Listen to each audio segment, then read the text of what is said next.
party tonight! TV party tonight! Oh, we got nothing better to do than watch TV and have a couple of brews. Don't want to talk about anything else! We don't want to know. We're dedicated, yes! To our favorite shows. Oh, my circuits! Everybody loves Hypnotoad. Scary dog! Blurson at Blursville. Futurama! Good evening, ladies and gentlemen. This is a Radulich and Broadcasting premiere podcast TV party tonight. I'm your host, the mandated reporter, and frankly, I'm mortified, Mr. Mark Radulich. And tonight, the show we're talking about, I'm not going to go as far as to say it's our favorite. Robert Winfree already wants to kick me in the nuts. Ladies and gentlemen, tonight's topic, Locke Key, brought to you by the good people at Netflix. Genre art, Hard A Productions, Circle of Confusion, and IDW Entertainment. They used to make comics! And joining me tonight, as he did on the Locke and Key source material, talking about the first trade, the first couple of issues. Ladies and gentlemen, a fan of the Locke and Key franchise, but he has a thing or two to say and a bone or two to pick with the series. Ladies and gentlemen, from the 411 Ground and Pound radio show and the host of Damn You Hollywood, good to his mother, Robert Winfree. How do you do, sir?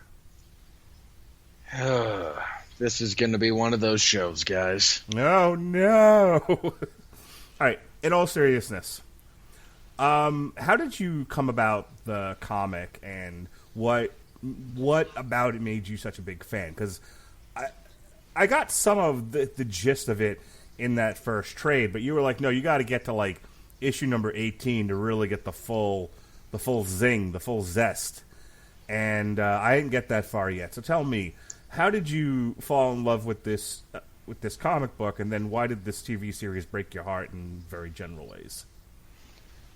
I came to the graphic novel because if you listen to the source material in question, this will be a bit of a repeat, so I'll try to be brief. I'm a big fan of Joe Hill. I like his work.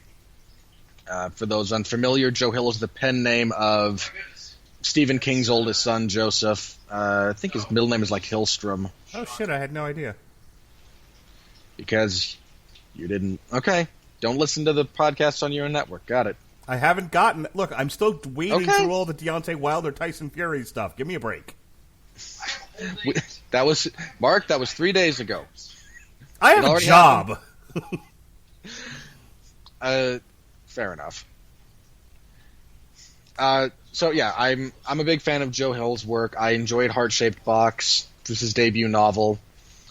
I like Horns for what it is. The film adaptation was not as much my cup of tea, but I understand kind of why they had to tweak it. And I really like Nosferatu. So I've enjoyed the man's work that I've read, and I heard people say good things about Locke and Key. So I've mentioned this last time when talking about this. It's almost not really worth me going over kind of my first read-through of this because it was so... it was a little bit piecemeal. It was a little bit...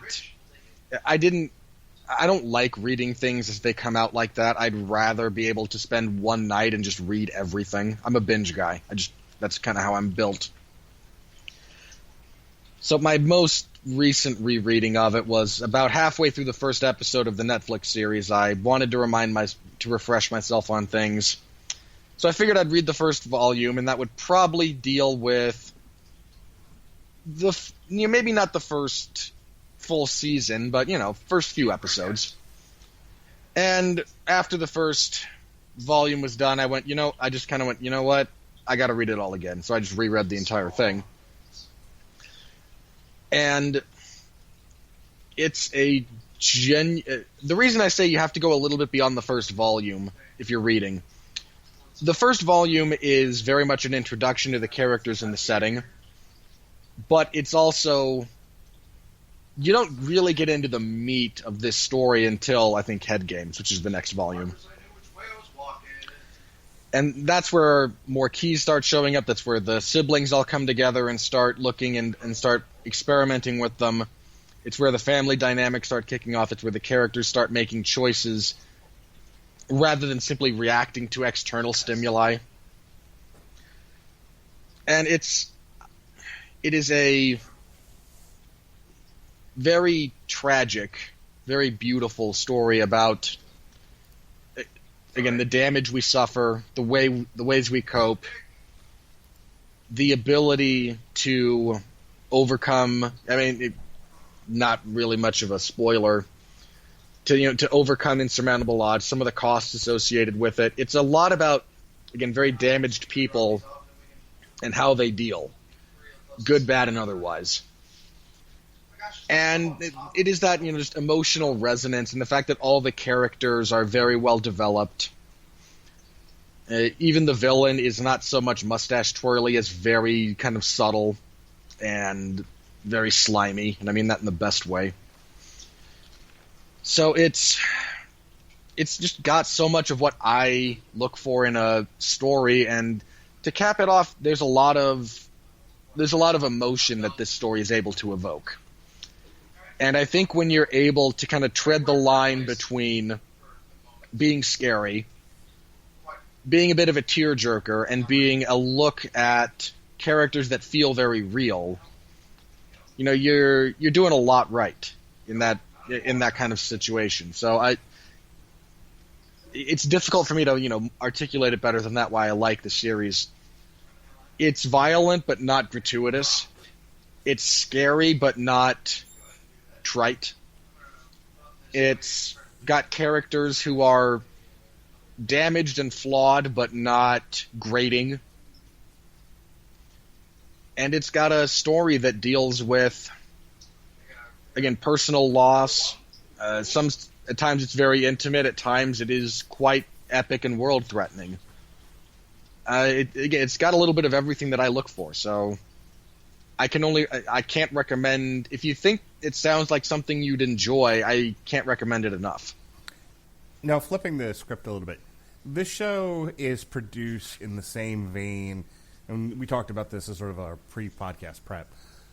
It's produced in the same vein as your Riverdale's Sabrina the Teenage Witch, which is also a Netflix show, Supernatural. It's the teen drama meets supernatural. I might exclude Supernatural as a TV show from that. Supernatural actually has some balls. Okay, but I mean, they're all around kind of the same thing. It's hot teens in a sort of semi-gothic atmosphere, moody, twilightish, big trees, dark clouds, that sort of thing. Some either like Pacific Northwest or northeastern New England atmosphere. I had not really made the Twilight connection, but thank you for that. You're welcome. As though I needed another reason to loathe this show. So, you're not like a fan of that kind of television, correct? You're asking me if I'm not a 12-year-old boy? I know. When I was a 12-year-old boy, I didn't like that kind of crap. So the answer is no for all you Riverdale fans out there. Robert Winfree doesn't like that sort of thing. I don't know why you... Look, let me be clear about this. If you like it and it brings a little bit of joy into your life, Godspeed and party on, man. I'm about to insult that show, okay? But let me be clear. Hold on. Let me be very clear about this. There's plenty of stuff I like that is not good. And people out there can insult it. And you know what? If you're insulting it fairly, all I can do is say, you know what? You're not wrong. I still enjoy it. If you like Riverdale, for whatever your reason, again, Godspeed and party on, man. I don't know why you would. Well, I genuinely do not know. Well, you can't argue with the success of that type of television show, seeing as it's become kind of a staple, and there's a lot of those shows out there. Some have been successful, some have not, but... No. I can't believe it or not. I think I can argue the success of those shows. Okay. First of all, we're talking success on an unbelievably downgraded curve. I really wasn't going to get into the minutia of the current state of television, but go ahead. Second of all, the vast majority of those shows do not last 3 seasons. And yet they keep doing them. So there has I to... know. No. Hold on. This like aesthetic, this genre, I shouldn't even say genre.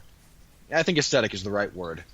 This twist on the source material is like the pet project of some like 3 douchebag producers.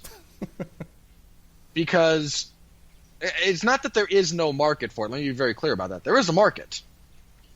There's not a market to sustain 5 of these at any given point in time. Well, hang on. Let's break this down, because you can go. First of all, there's only so far hard R you can go on network or even cable television until you get to the subscription level. So let's break this down to brass tacks. All right. If you have a gothic / horror property, which I think you would agree Locke Key falls into somewhere. By and large, yes. Okay, that's a fair assessment. So, if I could be just very blunt and like a hammer about this, you really have 3 choices in terms of creating a television show for an audience. You can go the Riverdale route, which is your widest audience and has the best chance at the highest rate of penetration. You have the American Horror Story way of going at this, which then you're subjected to 10 o'clock on a cable channel with a lesser degree, with less people available to watch it, less degree of penetration, but you can get away with more because it's after 10 o'clock. And then the third one is your paid subscription cable outlet, cable distributor. HBO, Showtime, Cinemax, Epic, Stars, etc. And because those are subscription, you can just about get away with anything.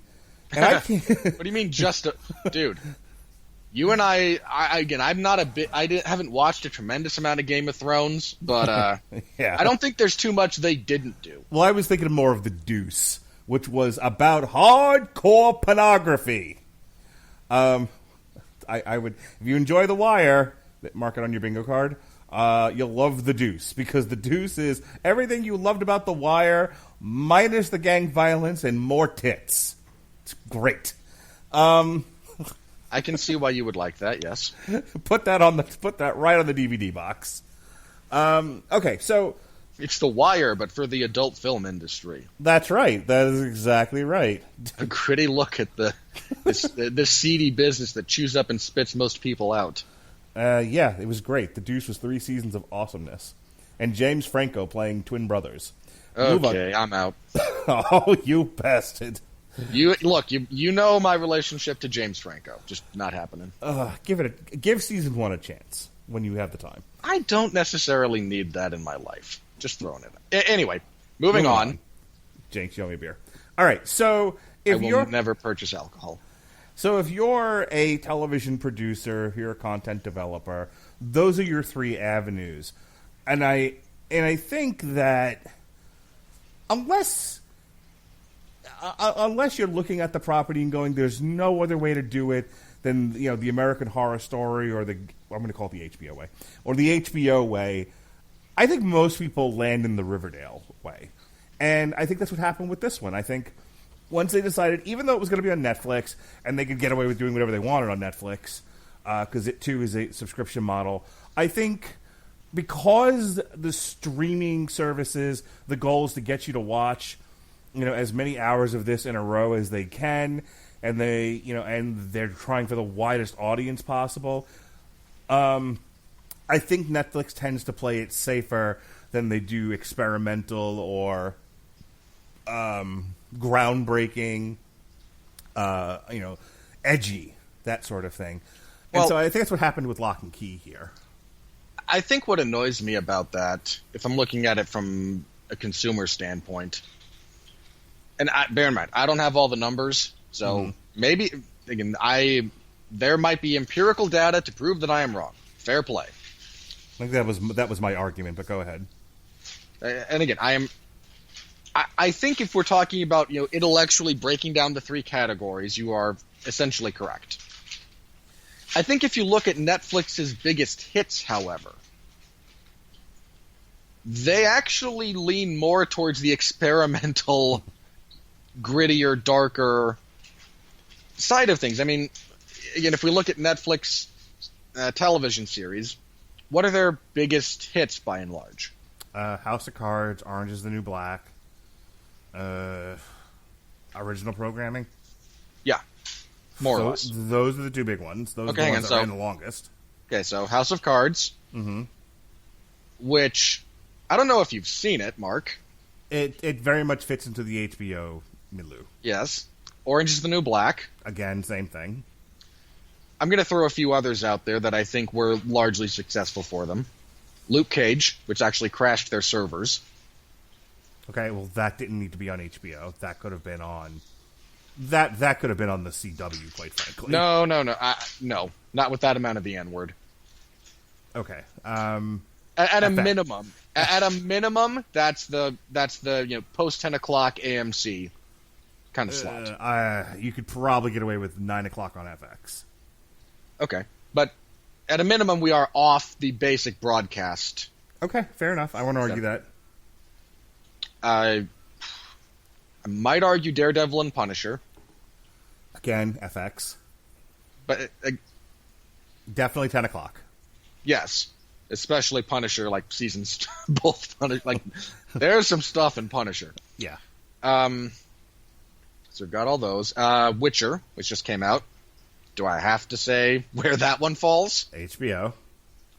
There's entirely too many boobs. Yeah. Yeah. Altered Carbon got a lot of buzz. I don't know if you've seen it. No, but it's only in its second season, and I think that's where my head was when you asked the question. Point being, and I mean, we could go on, but I think, again, if you're looking at Netflix's biggest successes, Stranger Things. Sorry, I forgot to mention Stranger Things. Which, unmitigated success. Mm-hmm. Believe it or not, I think if you look at Stranger Things, it airs more on the side of that. I don't think you could put Stranger Things on, Fox or the CW. Okay. I think it's just the other side of that. It's closer, don't get me wrong. Mm-hmm. So, and again, there's probably numbers out there that I don't have access to that someone might be screaming at me about, and okay, I am freely admitting we are working with somewhat incomplete information here. Here's my only counter to that. You're talking about Netflix original programming, and rightly so. This is a Netflix original. On the other hand, and here's where I think if you're taking up for the create original edgy content argument, and I feel like I've now by default am taking up for create broad-based wide audience content. And if you look at their licensed stuff, all the CW stuff is licensed on there. And I will tell you, just anecdotally, that gets a huge audience. Oh, I mean, everybody I know waits for those shows to end, and then watches them on Netflix. Oh, sure. I mean, look, Netflix's biggest television property by volume for essentially the duration of its existence up until very recently was actually Friends. Right. I mean, I am very much aware that, okay, we know everyone knows where their bread is buttered here as far as that goes. I'm not. So I am aware, and Netflix also does, stuff that is entirely kid friendly. Sure. You've That's got a the whole other green conversation. Yeah, and so I'm not trying to pigeonhole Netflix. They do a lot of stuff. Not all of it has to be grimdark. I'm very much aware of this. I think the downside to their And it should also say, for the record, it should also say something about the CW properties that no one actually wants to watch them week to week. Like the only way people will kind of sit through them is if they can binge, fast forward appropriately, and skip entire episodes where necessary. Well, I think you're being a little unfair. I think people's television habits have changed because, again, the people I know don't have the patience to sit and wait for things to happen week to week. They'd rather just watch it in one shot. That's because that's a cultural thing now. Also true. Fair enough. So the crux of my point is, if you look at what Netflix's biggest hits have been for their individual properties, the stuff that they've produced, licensed or otherwise, it's not the safe tween drama. It's really not. Based on the evidence that we kind of have at our disposal, and there may be, again, I am not saying this is the definitive be-all, end-all declaration. If anybody out there knows otherwise, has hard evidence to the contrary, by all means, educate me. Here's the other problem that I run into with the direction they went with this. Part of it is just a fundamental misread of the property, I think. Now, if you want to tone down some of the violence, I understand. I may not agree with that decision, but I also, again, I'm not trying to produce television for a multi-billion-dollar streaming platform. So, okay, fair enough. But you really did just completely gut an interesting property for the sake of trying to appeal to a broader but much shallower audience. And I think that's a mistake. I think there are some properties that is the way to go. I think it was a giant miscalculation to do it with this one. Okay. So let's dig into the series now. We've been at this for about 20 minutes here, and we've mostly talked about the development and why they went in the direction that drove you to. Well, here's the other reason. I don't know how to end that sentence because you don't do any of the things that. I need something here. Help me. It drove you to bang your head into the table. Walk into the woods to live deliberately.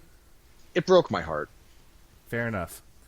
For the record, since we talked a little bit about this is a property that has been stuck in development hell for a while, actually. Yes. Almost ended up on Hulu. Which would have been... again, initially, there were talks of developing it. I know Fox ordered a pilot at one point, but it never actually went to air with it. Hulu put in a bid, didn't pick it up. Netflix seemed to pick it up contingent upon continuing the tone that was established via the Hulu pilot. And again, I just think there were a lot of missteps along the way here. But we can get into those more in detail after we actually talk about the show. And for the record, here's how I think Mark and I kind of want to structure this. I'm perfectly willing to take the show on its own terms for the first part of this discussion and talk about its pros and cons, such as they are. I will not do the screaming fanboy thing until after we've addressed the show, again, with this adaptation on its own merits. I'm willing to do that. Because I don't think even on its own merits it holds up. So our main cast, we have Darby Stanchfield, who is the mom, Nina Locke. She was known for her role as Abby Whelan in Scandal. She was April Green in Jericho. And she's been in a bunch of other stuff. She looked fairly familiar. She's a recovering alcoholic, and she's moving the family because they need a fresh start after her husband is shot by one of his students. Yeah, that's kind of the basic setup for what's going on. We have Connor Jessup, who plays Tyler Locke, the elder son. He's known for his roles as Ben Mason on the show Falling Skies and the ABC anthology series American Crime. He's also been in some movies. And so as the older son, he, at one point, and we'll learn the nature of this friendship a little bit later in the series, but he befriends Sam, who is the kid that murders the father. They're Befriends is a strong word. Well, again, the nature of that friendship is subject for debate. We'll get there. Anyway, his whole shtick in this show is sort of the guilt he's carrying around with him over the relationship he has with his father, and them not really being able to reconcile that relationship before his father, whose name is Rendell's untimely death. We have Kinsey Locke, the middle child, and she's played by Amelia Jones. She's an English actress, and she was on Doctor Who and What We Did on Our Holiday, among other things. And her thing is, again, she's also dealing with the trauma of losing dad. They all are. She is specifically dealing with her absence of action at the time of this family's tragedy. I guess she interprets the situation as having had an opportunity to have done something in order to protect her father, but she chose to hide / protect the youngest brother. And so she is carrying guilt about that and frustration and trauma. She's kind of a punk rocker, or as punk rock as you can be on some of these shows. Which is to say, not very much. There might be a single extra piercing or colored hair. Sure. But when we meet her, she is bereft of soul and down in the dumps. Jackson Robert Scott, who you may remember from the It movies of recent years, he plays Bodie Locke, and he's the youngest son, and he's really the one that gets everything in motion here as the house is speaking to him about where the keys are. He's also the first one who meets Dodge, who is also known as the Well Lady, who is the demon and our villain in this thing.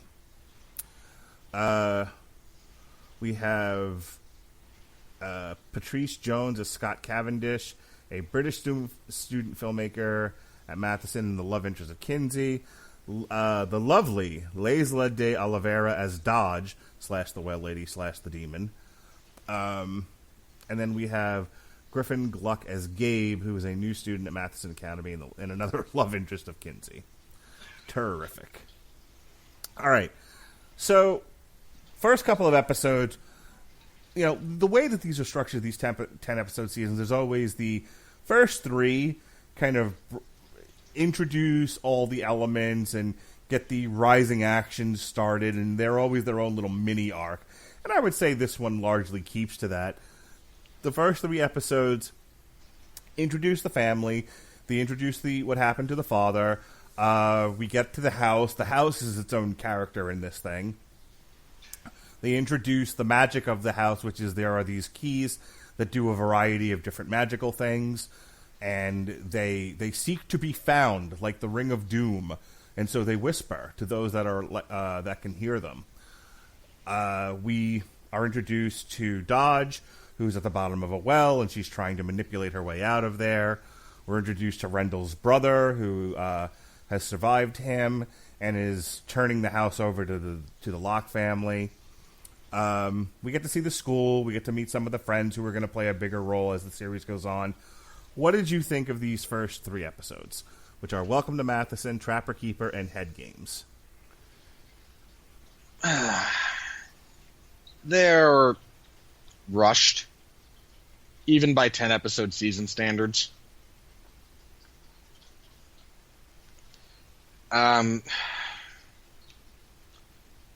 There's a lot of time spent with the interesting stuff as like secondary or background action rather than primary action.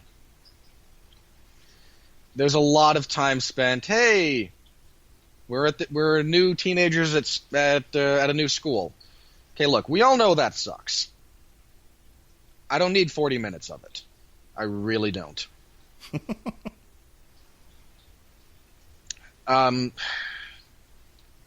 I think they rush a lot of stuff. I have a real problem with I'm going to style this as the writing, but might also be the acting for Dodge. Dodge is, even when doing terrible things, utterly devoid of menace. They introduce Dodge, again, living at the bottom of this dried-out well, and within the first episode, she gets out. This is to my estimation, this is a giant waste of opportunity to build tension. And again, I understand 10 episodes. It's not a lot of time. Fair play. But there's no real weight given to Dodge's escape, other than a slightly more rockified riff going on in the background when she does. I should say this, kind of in defense of the show. Some of the acting is not good. Some of it's okay. I think our three main leads all do a perfectly adequate job, and they deserve some credit for it. 3 or 4, because I'm not sure who you're not counting in the. I'm okay. The Locke children. I don't count Nina or Dodge. Okay. I think the 3 Locke children are ably acted. The writing lets them down at times, but Bodhi could very easily become one of those grating younger children. And again, to the credit of the writing and the actor, never does.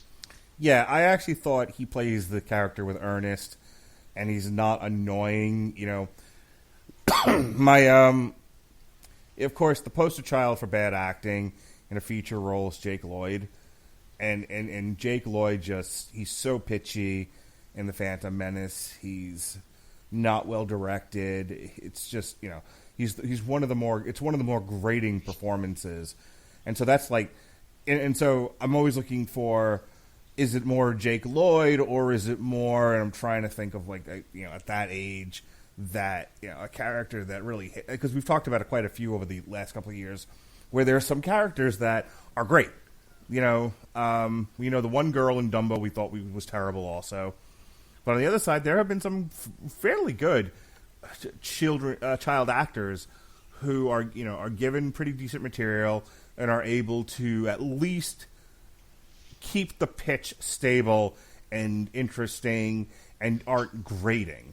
And I think this kid, even though he's given some frustratingly whiny lines, by himself isn't a grating and annoying character. Yeah, and again, to the supreme credit of the actor, because that material in places is unbelievably bad. Well, here's the thing about this show. It starts off focusing a lot on Bodhi. The house is speaking to him.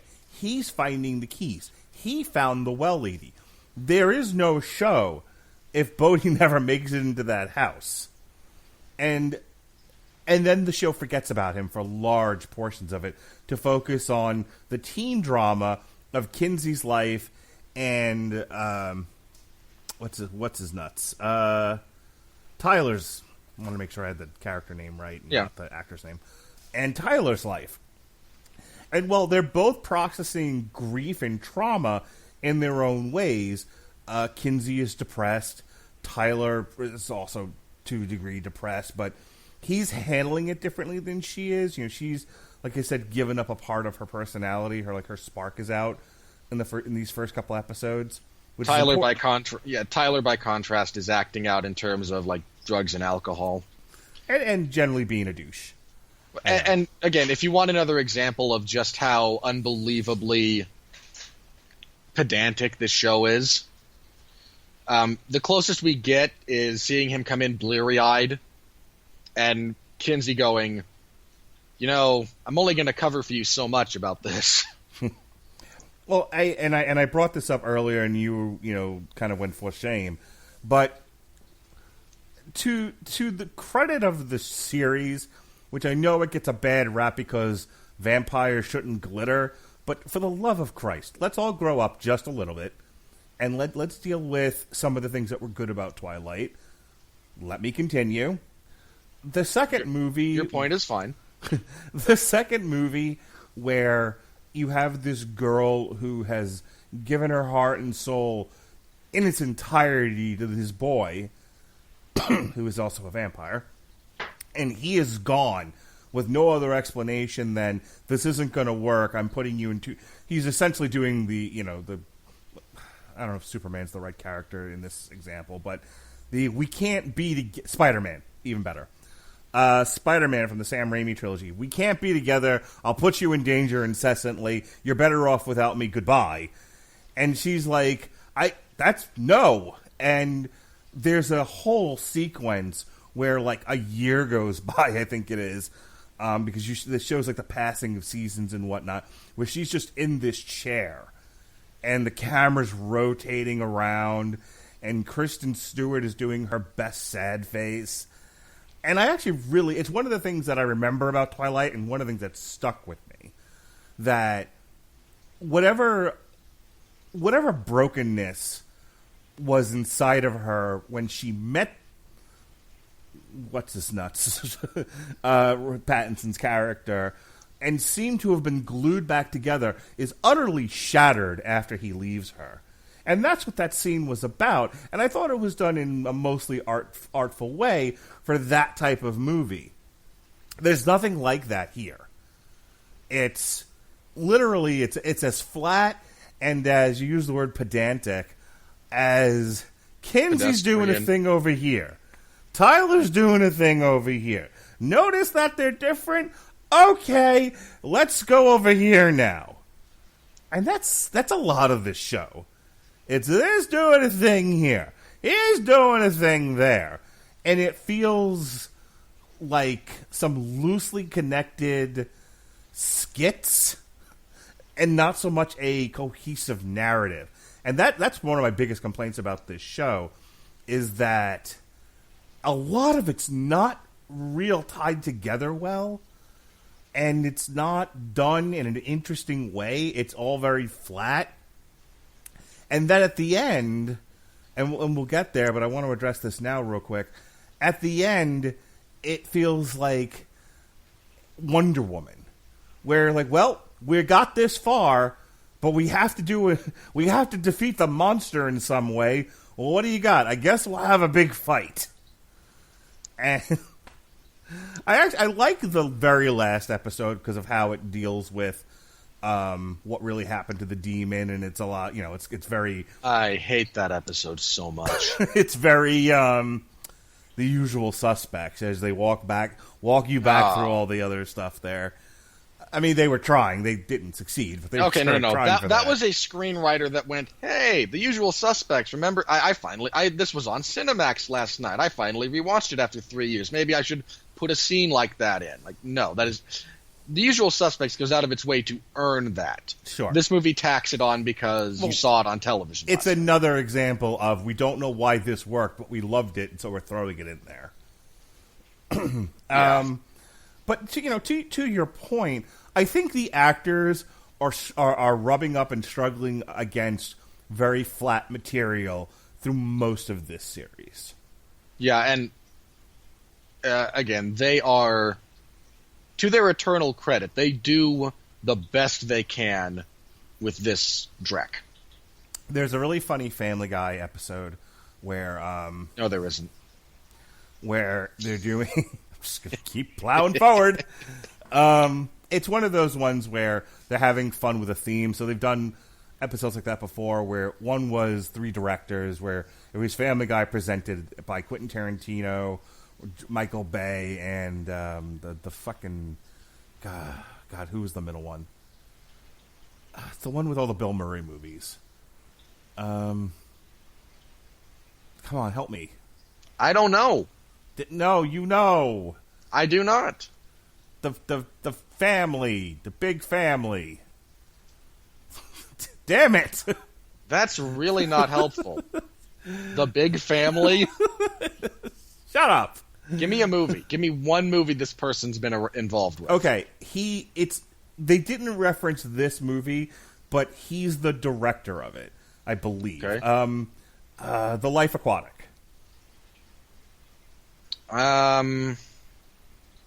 people are listening to this podcast are now screaming this into their phones and wherever else. Okay, I will look this up. Hang on. Anyway, as you're doing that, so occasionally Family Guy does these episodes where they play around. Oh, with Wes the theme. Anderson. That's the one. Yeah, remember he did the big family movie that everybody likes. No. It has a big family in it. I'm not sure that's accurate. The Royal Tannenbaums. Okay, well, if you'd said that, I could have told you Wes Anderson. That's the movie I'm talking about. I like my only takeaway from the Royal Tannenbaums is big family. I'm a Yeah, dummy. because really... The Life Aquatic has water in it. Anyway.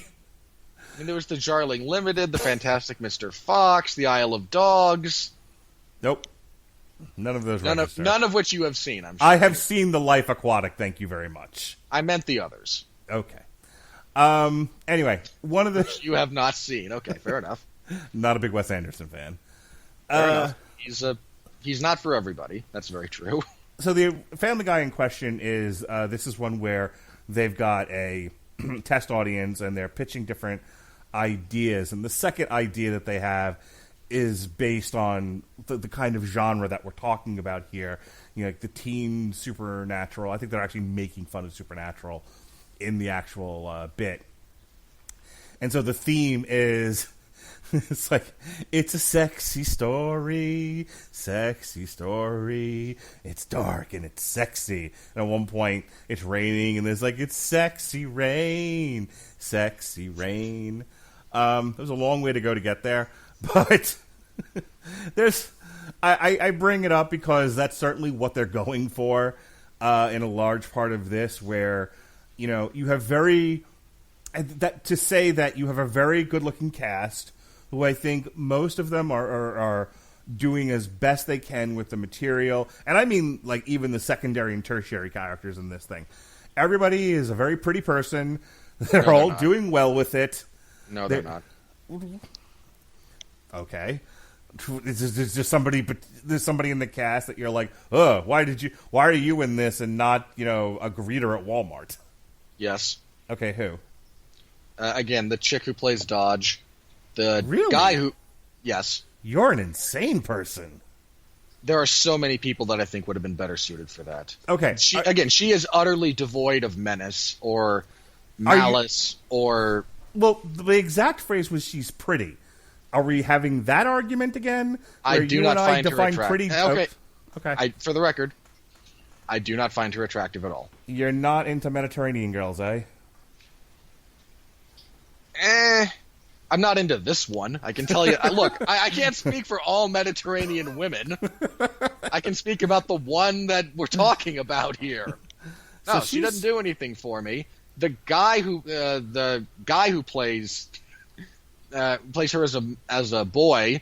Mm-hmm. Those two were chosen because they look alike, and I understand some of the limitations there. Sure. Neither of them are very good. Okay. I mean, that's a fair complaint about her.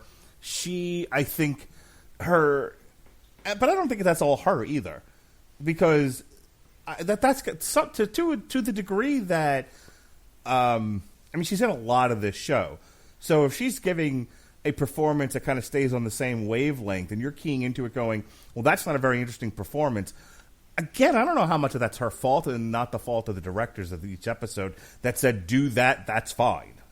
Okay, all right, tell you what, let's split it 50-50. Mm-hmm. I will blame those parties equally. So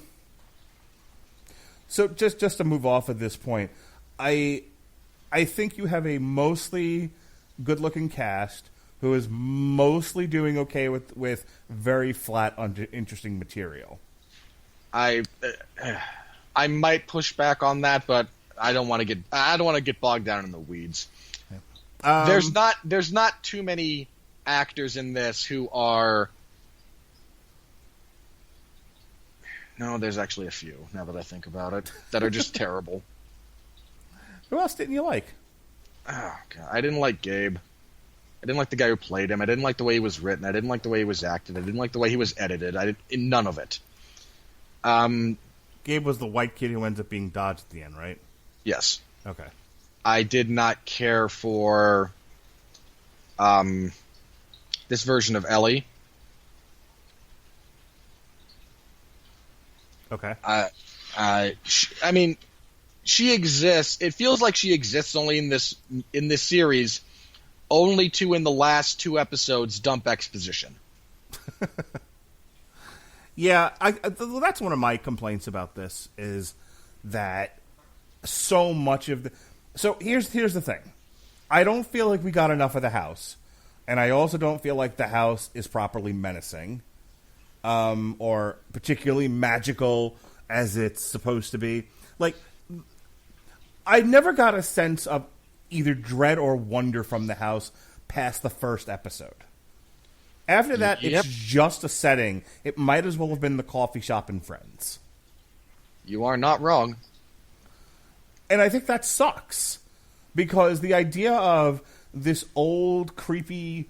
Like, without knowing anything about this property, I thought we were doing a haunted house story. And to the degree that the keys are speaking to the inhabitants of the house, you can say that it is a haunted house story. And then you have these keys that do different things, and like the marketing for this, the poster is a key jabbed into someone's neck, and It's the head key. But I mean, even that is done so blandly. Like the one that's got the most interesting inside of her head is, to a degree, Kinsey, and only because like it was like brightly lit and colorful.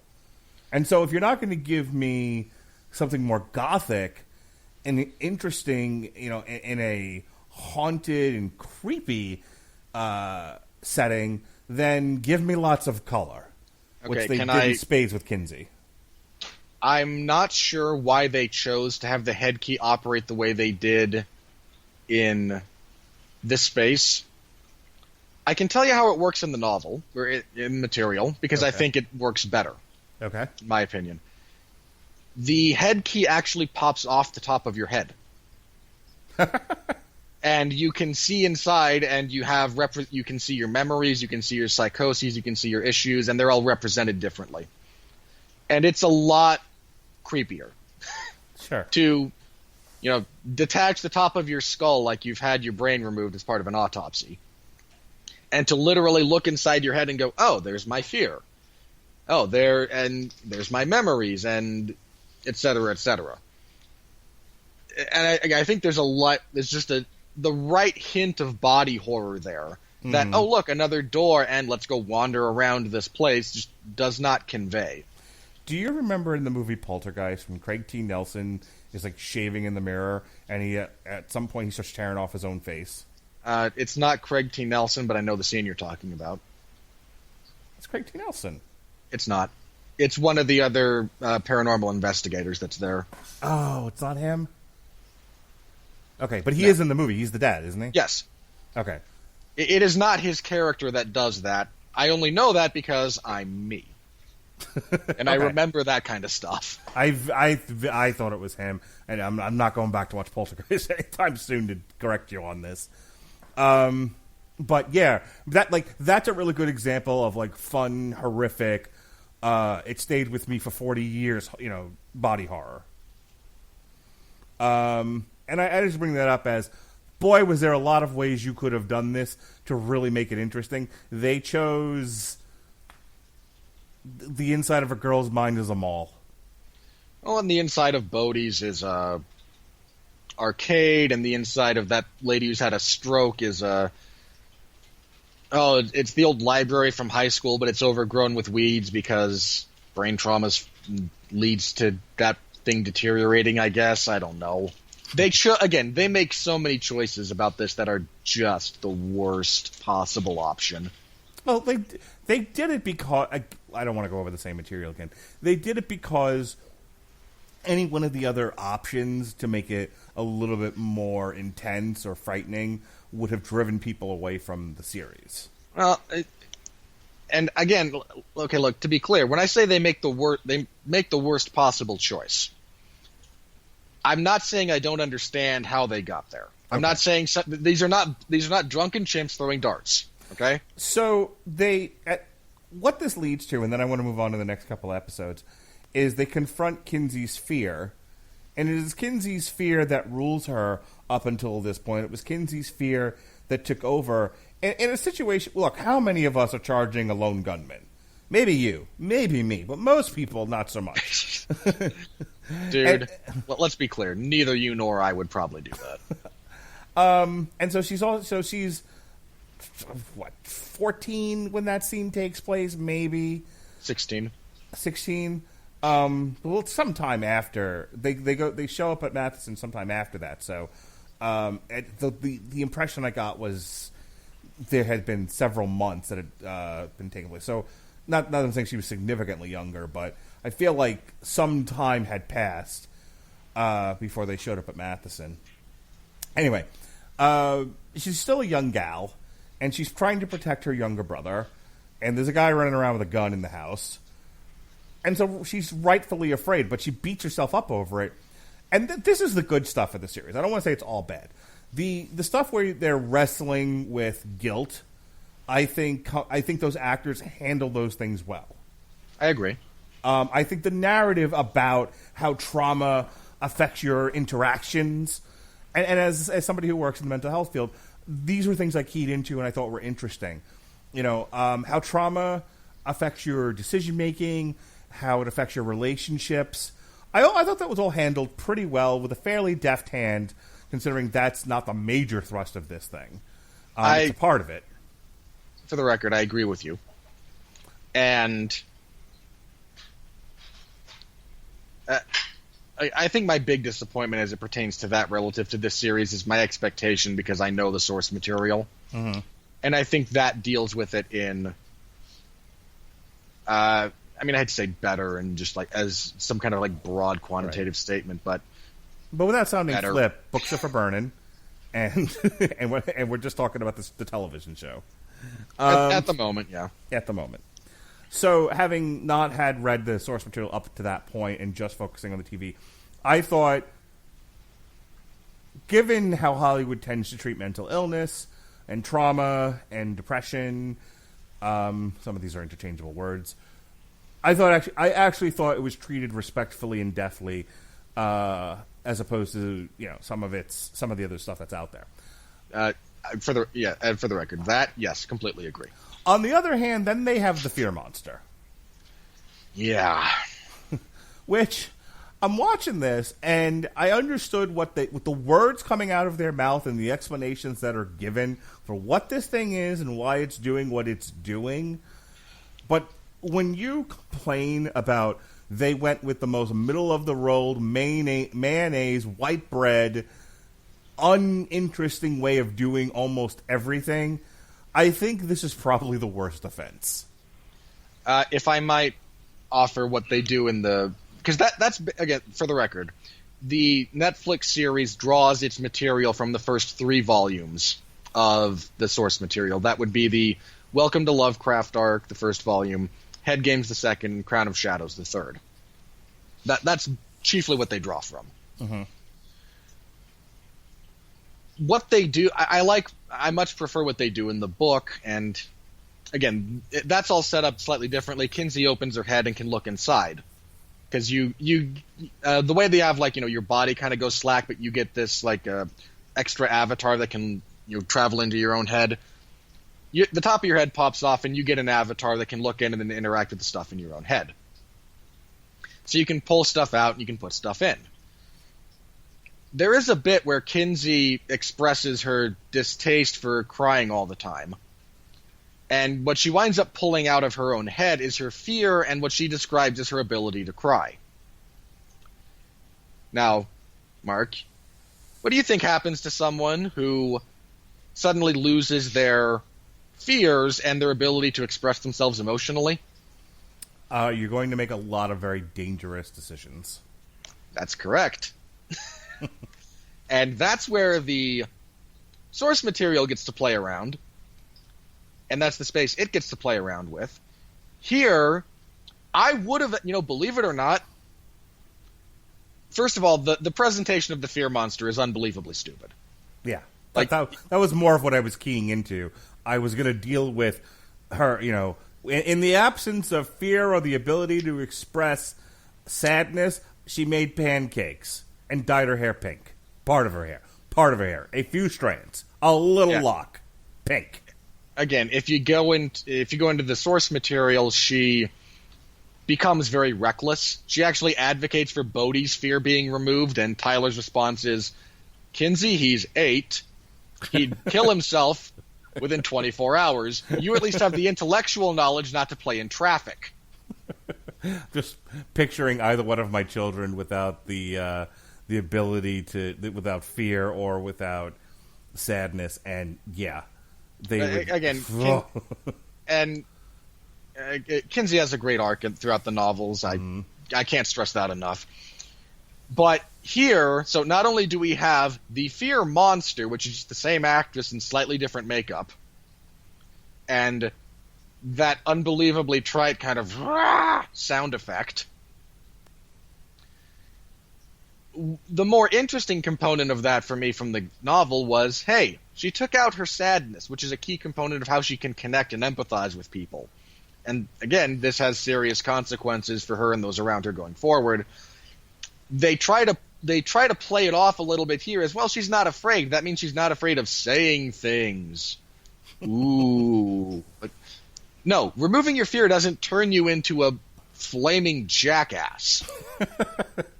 Which is kind of how they play it. I was going to say, they treat the absence of fear like, I'm happy-go-lucky now, I'm going to do my eyelashes, and I'm embracing my suburban white punk rock roots.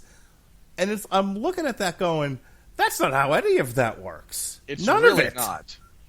And Like, I would have been... Here's the other thing, since we mentioned the fear monster.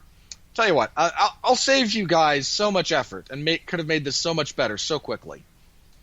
Within the mall of her psyche, that's how it's represented, you go to the control room and find the fear center and you just turn it off.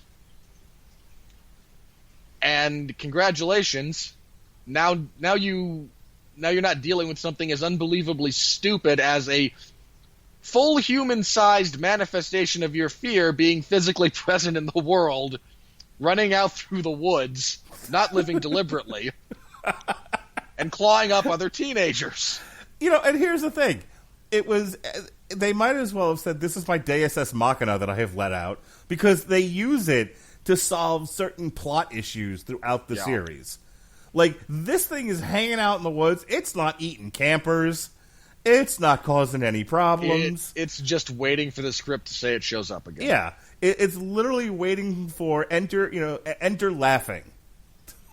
Which, Yep. for those of you who don't know, is the name of a play that I was in, as a matter of fact. But yeah, it's like I almost wanted there to be a couple of scenes of her fear monster just reading the script going, oh, I get to be in this one. And just running in from stage right. Yeah. The show's not clever enough for that, but... It was so dumb. Anyway, so there's that. Okay, so we talked a little bit about that. That's in episode 4. This is where and I don't know if this is in the source material or not, but this is where they come up with the convenient plot contrivance that Ellie can't... sorry, not Ellie. Dodge can't take the keys from the key-masters. They must be given freely. Which they'll break later on, by the way. No. Like, what they try to do is retcon it. Well, there's a point where I want to say, like, she can't just take it. It has to be given freely. And at one point, I think she snatches it out of someone's hands. Well, yeah, she takes it from Sam, who shows back up, and she goes, "Oh, guess I just can't take it from you guys." Yeah. Like, this is the height of unbelievably stupid plot contrivance. That is absolutely not in the source material. If Dodge finds the key first, or knows where you hid it, or can take it from you by force, he will. Fair. Great. By the way, I want to say that part of the reason why I think they made Dodge less menacing in this, and they made her a sleek, sexy woman, is that something about that's the aesthetic they were going for. I don't think they wanted monstrous or overly malevolent. And this goes to the fact that they don't really tell you what her master plan is, what is driving her. I mean, once we got past I want out of the stupid well, and she's somehow manipulating Sam to get her, the ultimate goal of where is the Omega Key, which comes out over time and over several episodes. But once she gets the Omega, we're skipping around a lot, but who cares? Once she has, or we know that the ultimate goal is the Omega Key, I don't think it's ever explained in the series why she wants to open the door, what's behind the door that's valuable enough to her, and what it means to everybody else living there. And to the other end of that is the kids all realize, well, Dodge is a bad person, and Dodge has bad ideas, so we want to make sure that she's not successful. And that's as far as they know about opening the stupid door. Here's the closest thing we get to an explanation from the television series, as I understand it. Because they talk a little bit about what happened the last time they opened it. Something came out, attached itself to... Lucas got possessed, and it all went south after that.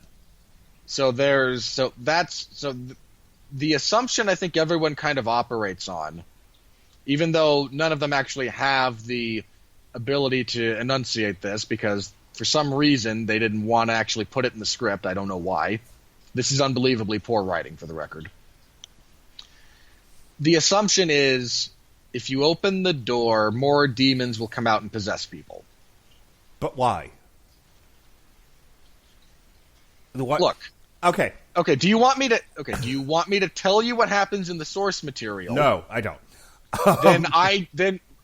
Because I don't even think they're going that direction with this. I guess that's my point. I don't know. I think that's my issue with this is, if the demons come out, what will they do? What do they want? Are the demons trying to take over this realm of reality? Who knows? Yeah, this is so badly expressed in the television series. In the movie Howard the Duck, when when the alien possesses the scientist, the alien gets him to turn on the portal machine so it can bring the rest of the aliens to Earth. And you get that horrible scene of the aliens coming through the space portal, and Howard the Duck has to shut it down before the Earth is overrun with these horrible monsters. Wait. So you're telling me that Men in Black International is just Howard the Duck? Yes. I'll buy it. It's a bad enough movie? Sure. Yeah, that too. But at least in Howard the Duck and in Men in Black International, you understood what the menace was and why this needed to be stopped. I got none of that from this. Again, I'd be happy to explain a little bit about how this works in the source material if you're interested. I'll read the books eventually. Okay. I somehow doubt that, but okay. I will. Hang on, no. I mean, look. Jokes aside, if you don't want to go into it here, I'm happy to leave it on the table and just say this show is so badly written that the only inkling we get about what this is comes from a character who exists to do nothing but dump exposition briefly, and B, well, the bad guy wants it, so we must want the opposite. Yeah. Not that particularly strong writing. Terrible. A lot of stuff in the middle is finding more keys and doing things with them, and there's this ongoing argument over one character wants to use the keys, the other character, says with great power comes great responsibility, and there's just a lot of doing stuff with keys, when you have... And really, this, and look, let me be very clear about this. how this series managed to take the genuine joy and magic, and to be clear, both good and bad, that comes with finding some of these things, and just squeeze every ounce of interest, joy, horror, and magic out of them is something so preposterous. It had to have been done deliberately, and I almost want to applaud it because it shouldn't really be possible. So that's Family Tree. There's a lot of that. This is the bit where they use the puppet key on Eden and make her dump. That's not the puppet key. Kinsey and Gabe use the puppet key on Eden. I hate what they did with that key, by the way, for the record. Okay, you're saying it's not how it is in the book. Well, it is. It's called something different. For the record, how it works in the book, that you turn it and you open the music box, like you do in the show, and you say something, and then the way it works, it's not so much you say someone's name and then have them do something. It's more you speak into this box. It will then turn your command into a song. And whoever can hear the lyrics must carry out what's happening, what it's saying to do. There's actually... not so Purple Man-ish? Again, a little bit, but not quite so much. Not like... Again, they're doing this from across a room. Right. Like, no, you have to be able to hear this. It's used... The first time you see it in the novels, it's actually funny. It's just like a single cutaway panel about something that they overcome. You see because it'll show the lyrics over the thing for the purposes of reading it, and it's like grab a knife and stab someone is what's coming out of this. It's clearly been set by Dodge, and you have, I think it's like Kinsey trying to stab Bodhi while Tyler is desperately plugging his own ears, holding her back, and it's just like a single shot. It gets used a few other times, but yeah, the rules are very different. This becomes an excuse for crappy schadenfreude that every stupid tween drama wants to throw in there. Like, oh, look, the popular girl is now being debased for our amusement, and shouldn't we just feel bad about this? And bullying's bad, and, oh, God, shut up. The Black Door is the episode where they find the Black Door, the Omega symbol. This is the one where Kinsey nearly drowns all the kids making the movie. I hate that they found the door that easily. Okay. And look, that's me talking about... You know what? No. I'm going to say I hate that even as it pertains to the series. Mm-hmm. Then they touch on, like, Kinsey looks through the keyhole and is suddenly possessed with the urge to open the door. This is never addressed. To the point that when they actually, spoiler, do open the door later, it's just like a crappy... bunch of floating blue lines. There's no sense of dread about opening this thing. Again, all we have is, well, Dodge wants to do it, so we should not want to do it. It's so unbelievably weak. So the last arc here kind of starts to wrap things up over the course of 4 episodes. We have the Sam episode, which is dissection. And I'll tell you what, because this actually get dealt with in the trade that I read, where, Sam comes from this horrendous setting. And here, you get a little bit of that. Dad's obviously a jerk. But I don't think the series went... First of all, I never got a sense of what Sam needed with information about the Black Door and the keys and all of that. Like... Because you never get a sense of his motivation. The girl told him. That's it. That's all you got. If you're talking about that as it relates to the television series, yeah, absolutely, that's it. That's all we get. Yeah, I'm assuming they deal with this a little bit more as time goes on in the books. But yeah, in the series, it's the painting's talking to him. He murders Rendell, and then he's in prison. And then he gets out of prison. Well, he's still a goon for the well ladies, so he's carrying out the mission. And by the way, I understand he had a gun trained on a teenage girl, a young boy, and a mom. But that whole thing when he's making him turkey tetrazzini and God, I wanted to throw something. I wanted to throw something twice while watching this, and one only because of a very personal thing. When Kinsey can't decide between the two boys, he's like, "I'm going to date you both." I was waiting for Keenan Ivory Wayans to walk on in the mailman outfit and just yell out "message." Stop trying to make polyamory a thing. For those of you that are doing it, good for you. I hope that you're happy. But can we stop putting it into all the movies and television shows? Jesus Christ. I genuinely would have settled for in that whole thing if Kinsey just goes, "Sure, I'll date you, but no, we're not exclusive." Yeah, that's there's fine. there's such a better way to do that than the way they did it. Well, look, people are gonna be like, what is he talking about? Like, this isn't everywhere. I just saw this in Insatiable too. Why don't we become a throuple? Because that will only end with someone being throttled. Well, not if you ask certain people I know, and to those people. God. Okay, I will say this. Look, if you're an individual if you're an individual group that has somehow managed to make that work, you're a single point of data. Historically speaking, this does not scale. I'm not saying I'm not gonna pass judgment on you from any position. I'm saying, can we stop advocating for historically bad ideas at large scale in properties like this? The answer is no. But, yeah, it was like between Insatiable with I can't make a decision between two people, so why don't we all just become a throuple? And then Kinsey does it. And she doesn't use the word throuple, but the implication is, I'm going to date you both at the same time and you guys can share me. I was like, boo!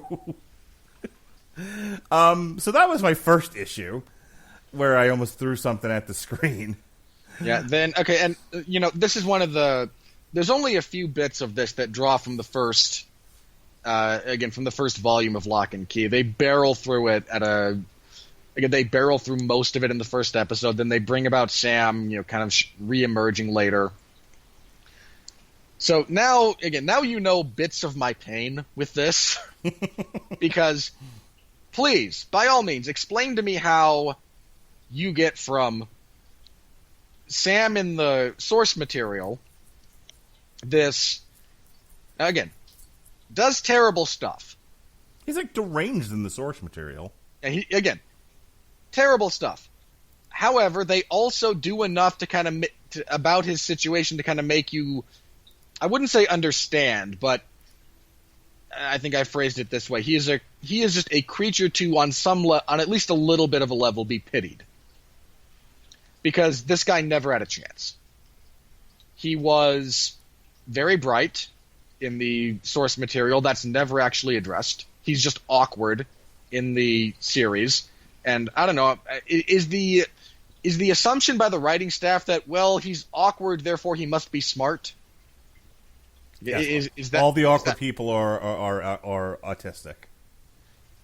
And all autistic people are actually genius. Like, no, yes. You bunch of idiots. Yep, that's how it all works.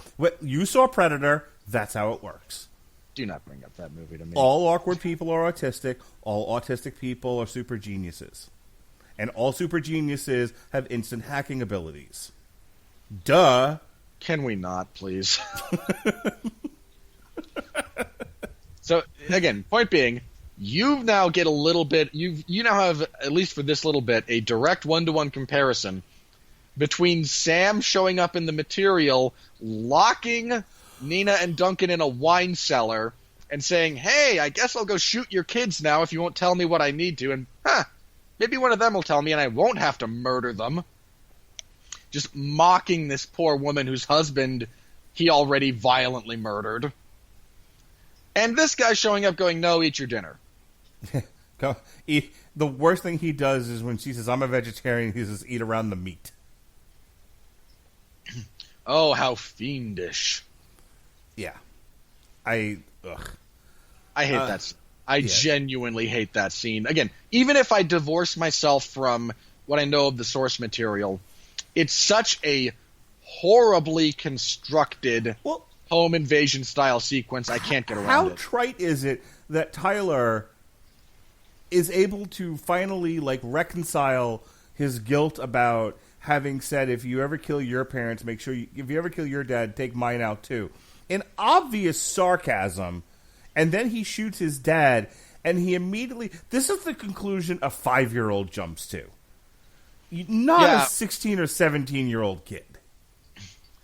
The fact that, and I hate to do another bit of direct comparison because there's only so much of that's fair, but since this is so stupid, I don't feel bad about it. Tyler in the comics, again, somewhat... He does not believe at any point that he pushed Sam to be a killer. His sense of guilt is... It's a little bit less that I made that remark. That's kind of there, but it's less like, oh, I pushed you to this, that's why you came. It's a little bit more, okay, you were gonna snap, and maybe you keyed in on something I said flippantly. The same way that, this is, and to be fair, that's not an uncommon psychological condition in the wake of, someone who does something like that. Like, why me? Was it anything that Tyler's guilt is much more centered around the fact that he was fighting with his dad at the time, and that he will never be able to and that he thinks his dad died thinking that he hated him. Yeah, you took the word right out of my mouth. This isn't about I somehow put the idea in your head to kill my dad. It's I never got a chance to tell him how much I love him, and now it's too late. Yeah, that's where his guilt lies in the source material. Here, it is him after Sam gets stabbed in the most benign stabbing way possible. And then goes, "Wait, you mean you didn't come after us because I made that remark?" And Sam actually looks at him like, "No, you big dumb idiot. How could you?" Even Sam is like, "Really? In my dying moments, you're this stupid?" If they had any sense of humor about the show at all, Sam should have said, "Well, I'll tell you, but get me a Band-Aid first." Yeah. All right, so the last 2 episodes, so that's Dissection. I was just 1 second about the ghost, the key that turns you into a ghost or whatever. I like the way they do it in the book, where you're literally just kind of like a cloud of smoke flying around. This one, and again, this is an overall aesthetic choice. Instead of being grim and gothic, everything comes more fantastic. This is more Peter Pan than it is Edgar Allan Poe, which I thought is strange, considering this deals with murder and trauma. You understand what I'm saying? No, I completely understand what you're saying. The choice to have the aesthetic choice they went with for what it looks like when you turn into a ghost. The fact that Bodhi runs into a helpful ghost apropos of nothing else that is never really addressed again. And gives no explanation for anything. Yeah, hey, minor bit of exposition dump. That's not actually exposition. Hey! Thanks, not helpful ghost. And it's not even like Alice in Wonderland, the caterpillar's not helpful, but at least she's an interesting character and she's purposely fucking with Alice. Nope, he's just chilling. I'm here because you needed someone to talk to in this scene, because the audience is too dumb to pick up on, visuals. Yep.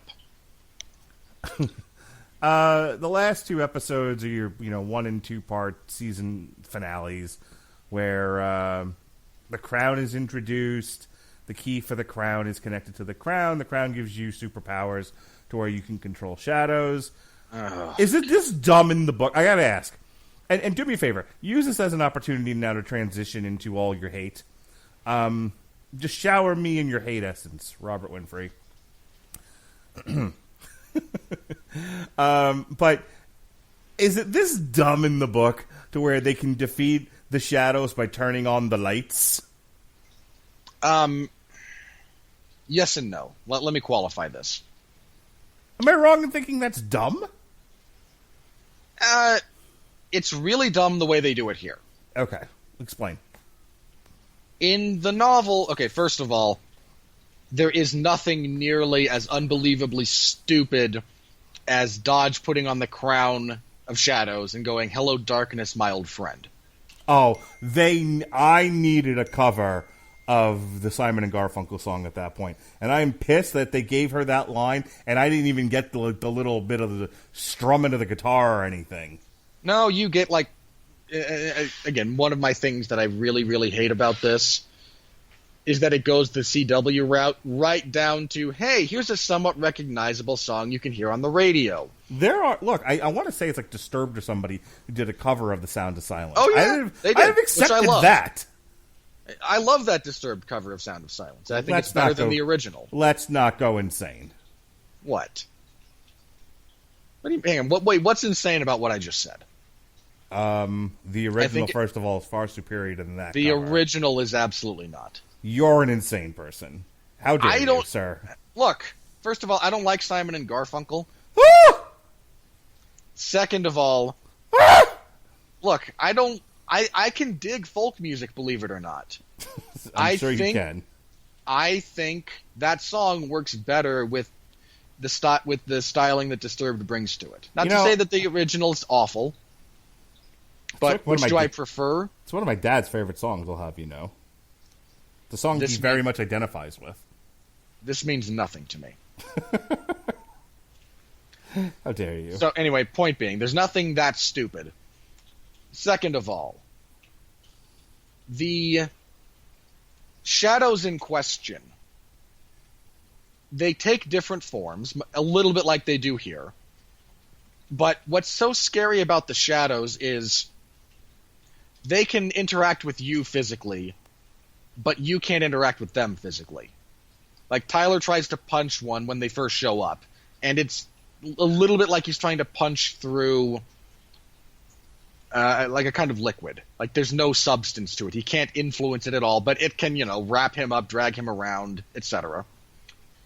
Second, it is all shadows. So their own shadows come to life and attack them initially. When you're able to defeat them with light, it's not, hey, light, and you go away. It's more, you need like a serious light. Right. And you need it like 360 all around you so you don't cast a shadow. The way Bodhi, I think, initially escapes them is he opens the door to the fridge and then gets all the way in the back of it and leaves just a little bit of a crack in the fridge. So the light is pouring out, but there's no avenue for a shadow to cross it and get into him. You have to be inventive with it. At one point, much later in the series, Duncan and Tyler hide in the trunk of a car they're rebuilding. But they have to drag in a bunch of these industrial lights with them, so there's no shadow in the trunk of the car. And then one of the shadows goes over and unplugs it, and bad things ensue because it's a horror story. But it's so much more. Again, you have to be inventive with it. What you wind up getting with a lot of them is, okay, there's no light. A camera flash will go off. For those couple of seconds, the shadows are dissipated, and during that brief interval of time, they have to escape. Okay, so they're not using flashlights like lightsabers. No, okay. Absolutely not. There is nothing. Again, it's not nearly that stupid. It's a lot more tense, and it actually concludes the initial instance of the Crown of Shadows being used. If they're driven off, then they coalesce into one giant monster, and Tyler actually uses a key they haven't introduced in the series, the Giant Key, which makes you into a giant. It's fairly self-explanatory. And then he proceeds to fist fight with this giant shadow avatar in the bay. And it's kind of great, actually. He's only able to defeat it after he inadvertently, because he doesn't know where Dodge is within it, he knocks Dodge out of it and knocks the crown off of his head. Okay. It is, I assure you, better rendered Because if you don't have the budget to actually do the shadow monsters showing up properly, don't do it. Just don't do it. So this is what I was saying before about how they were like, well, and I've referenced this a lot. I swear it's not a Star Wars reference. But I keep referencing Doom Patrol. Because Doom Patrol really took the task of a lot of lazy television writing and some movie writing to where we don't know how to... We've told our story, but we are not a romance. So it has to have... So anything not a romance has to have some sort of concluding action sequence. Every genre has to have, that isn't romance, has to have a concluding action sequence. And they get to the end of this one, and they're like, okay, Dodge makes shadows chase him around the house, and that's our big finale. It bothers me because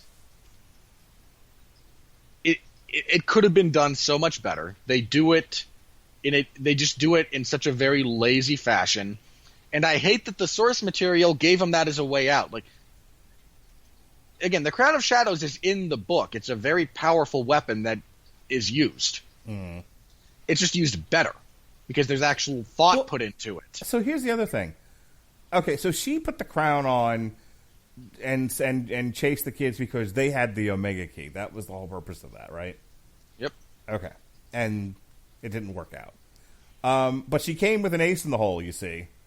Knowing that she was going to fail. and look, I'm really torn about this because the idea of tricking the kids into throwing Ellie through the hole, I thought, and I knew that's what was happening. It's really not hard to pick up. Like, it's played as this great reveal. Right. The reality is, the first time Ellie, who's been made to look like Dodge with the face key, the first time she looks up as she's coming to consciousness and goes, Tyler, like, as a viewer, you immediately know what's up. Like, right. Okay. That's so unbelievably obvious. Yeah, I mean, look, and I'm not saying, like, the whole thing doesn't work because, the writers think you're a dummy, but anyone who's even minimally perceptive will figure out, hey, wait a minute, that's not Dodge, it never was. Yeah, I mean, again, even the 12-year-old audience they're shooting for with this knows this. But I will say, the actual sequence when she's hanging there and pulling Tyler in, I didn't think Tyler was going to go through, but I was interested. They had me in that moment. I thought, even though there's a lot of things that visually don't work in this show, I was intrigued by that bit. That part of that scene where Ellie, in the guise of Dodge, is screaming for her life that these asshole kids have now thrown her into space. And she's trying to pull Tyler, not even pull him in, but trying to save herself. And, and she's everything but saying, hey, stupid kids, it's me, Ellie. I actually, in as far as something that's tense and unnerving, because again, project yourself into that position and how you would feel, the utter terror of floating into the whatever void this is. I get it. That worked for me. To the extent that there is something that works in this series, I think that's it. Yeah. You knew someone was going to get possessed. And so that it happened to be Eden, I was like, whatever. There's a bit of that tension of like, ooh, Kinsey's sleeping with the enemy now. What's his face there is Dodge. But here's the thing. It's that all of whatever is good in that sequence and then the ending there with Gabe riding his bicycle, thinking about all the malevolence he's going to commit. As there's a storm approaching in the background, in case you just don't understand. Yeah, my thing is that the whole thing is built on something nonsensical, because Dodge knew she was going to get hit with the fire key, and so just in case they're bright enough to take her out with the fire key, let me go ahead and think so far ahead that I'm gonna this is an ultimately lazy contrivance, and that was my big problem with it. The destination was cool enough, but the road getting there was ridiculous. I can accept a villain. I like my villains to build in contingency plans. I mean, you're one of those people who's like, the Joker's plan in The Dark Knight doesn't make sense, and I'm here going, no, actually it does. And I mean, you and I have had that discussion. So many things that have to work for that to work. There's really not, though. There are other instances, maybe not that one. Again, don't get me wrong. There are certainly times when the villain's plan is unbelievably contrived for no reason, and it shouldn't work. In this instance, I would have gone along with... Hell, I would say Luke's rescue plan for Han Solo is ridiculously contrived. It is. It's so completely stupid. Yeah. It was like, so we're going to send you in first. You'll get captured. We'll send you in first. You'll get captured. We'll send you in first. And then you'll get captured. And everyone's captured. And then we're going to turn around and say, gotcha. But we're all captured, Luke. Don't worry, lightsaber. Yeah, you can't see it because this is an audio medium, but I just made the crusty face. Yeah, you are not alone in that. So, again, I would be okay with this if it was just a singular contingency. Like, okay, if I can't get them to tell me where the key is, then I've got a backup plan here. The fact that she's dragging the unconscious person in as this mass of shadows falls to the ground, splat right there. Like, just no. Right. You have gone more than a bridge too far with me for me to go with you on this journey of your villain's planning. You're too far. Had the show ended with them killing the shadow thing and she runs off into the wilderness and the last thing you see is her changing Ellie and then they just left it at that. Okay, now at least you've hooked me for a second season, because what is that? What are you going to do with her? What does that mean? What's your plan here?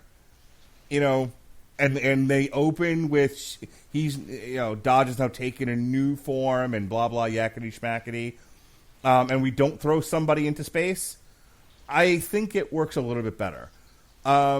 The fact that, like I said, let me just carry this unconscious body. And by the way, how the fuck long was Ellie unconscious for? Yeah, that's really... Was she dead? No. She was just unconscious for Look. That's not unconscious. She's in a coma. Yeah, she has to be in a coma from the time that she's knocked out in the house, the entire trip from Ellie's house to Key House, through the fight, retains unconsciousness as a bunch of teenagers are poking and prodding. No. All right, let's wrap here. I know that we've needled it, we've hinted at it, we've actually talked about it, but I know you have. I think we can both safely say the series is not great. This was a very kind way to say that. This was a missed opportunity to do something with a very interesting bit of material. Before I let you kind of get on your soapbox and proclaim, and proclaim to yell at the cloud, I got to ask you one question. Are you going to go with me on the ride here? If this gets a second season, are we going to keep doing this, or are you like, nope? I have all I can stand, and I can't stand no more. Because there's a part of me that wishes you had just a bit of morbid curiosity as to how bad this could possibly get before it's all over.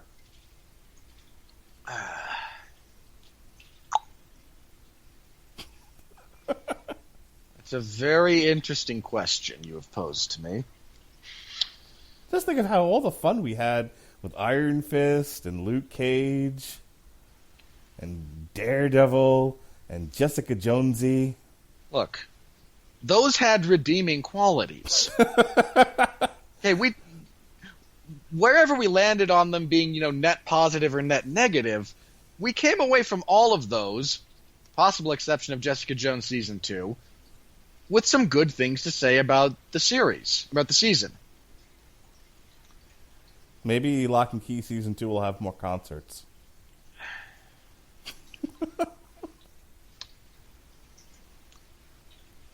I'm not going to say what I want to say there. Here's what I will say. If this gets renewed for a second season, which I do not think has been made official yet. It hasn't. They're writing it in anticipating a second season. But Well, of course they're going to write it, because if you do get picked up, you want to have it. But the fact that you're writing it means nothing. Either way, it has, as of this recording, it has not been picked up yet. If it gets picked up for a second season, giant if. Sure, I will probably not. It would take a significant amount of effort for this show to get worse to the point where it would anger me a second time. But if it gets picked up for a second season, sure, I will take that ride with you. Terrific. All right. I'm properly... I've got my drink. I've got my phone. The floor is yours. Here is your soapbox. Get this out of your system and go to bed. Okay. I was excited for this series when it was announced, believe it or not. Because Netflix has made some very good, objectively, series.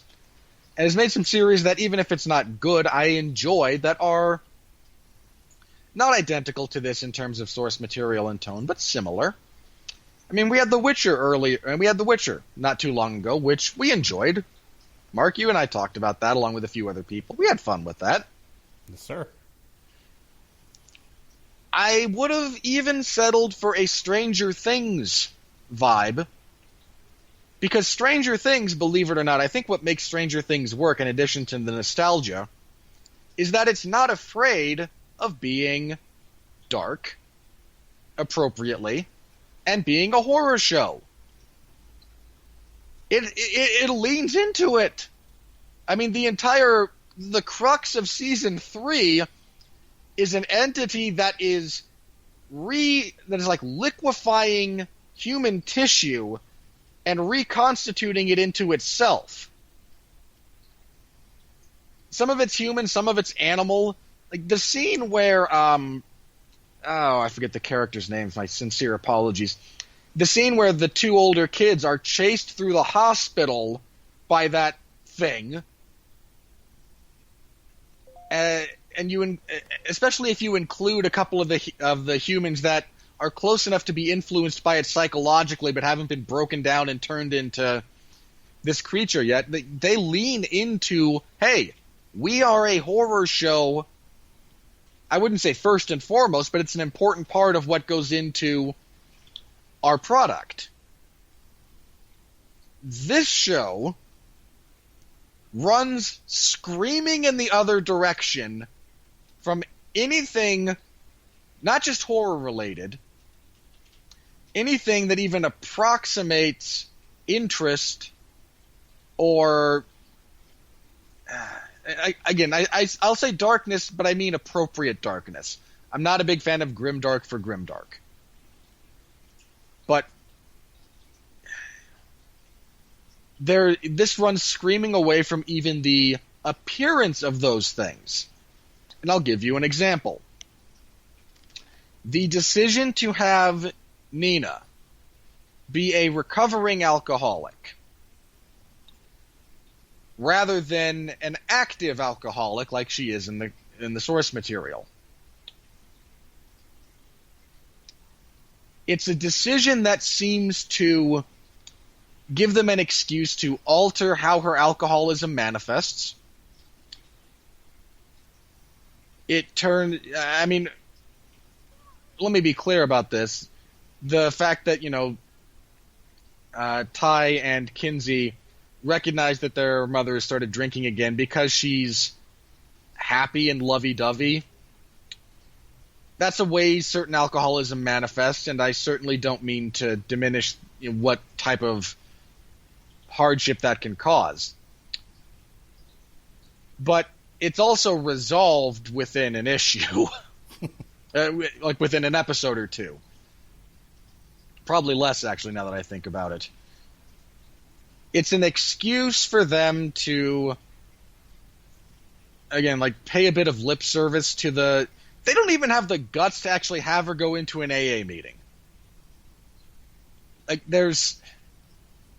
it's so unbelievably homogenized. I mean, if you want to cut down some of the violence, I understand. But, take, for example, Rendell's death in the comics versus here. Rendell is shot in the right eye. And they're not terribly shy about showing that. If you don't want to go with a straight-up head wound, okay. The fact that he reaches for the gun, it goes off into his stomach, and he sinks down, and I don't even think we see blood. Like, again, we have gone so far in the opposite direction in the name of trying to appeal to a slightly wider audience that doesn't seem to have responded. Like, no one's talking about this show. And you have to imagine that if it were generating any kind of buzz, not only would people be talking about it, Netflix would have said something. You took a story that is dark and violent and heartbreaking, and you sanitized it, and you homogenized it, and you turned it into a pandering, pedantic shell of what this story is supposed to be. It is utterly uninteresting. It is utterly devoid of nuance, of intrigue, of risk, and it should be taken out behind the barn and shot. Put this thing out of its misery. It is just absolutely this is everything that you go to Netflix to avoid. If you go to Netflix for original content, you're hoping to get away from everything this series leans into.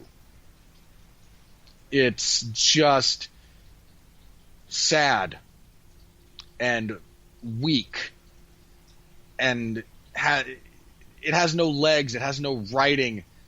The fact that the actors managed to take this dreck into something that doesn't make me want to push their head into a wood chipper is to the credit of those who are able to pull that off, because it's not everybody in this show. Even if I didn't have my familiarity with the source material, this show would have been a giant nothing burger. The fact that I know what this story can be, and see that you people out there have decided to go this direction with it, it angers me, and I try very hard not to get angry at movies or television anymore. It's not worth my time or my energy. Congratulations, you did it. You managed to somehow neuter, homogenize, declaw, defang, not just domesticate, but like lobotomize this story. And it angers me. It breaks my heart. And I think this will go down as a giant missed opportunity at some point in the next 10 years when this gets rebooted by someone who will actually do it properly. Okay. With that, I think we have talked enough about this, and so we shall bring this TV party to a close.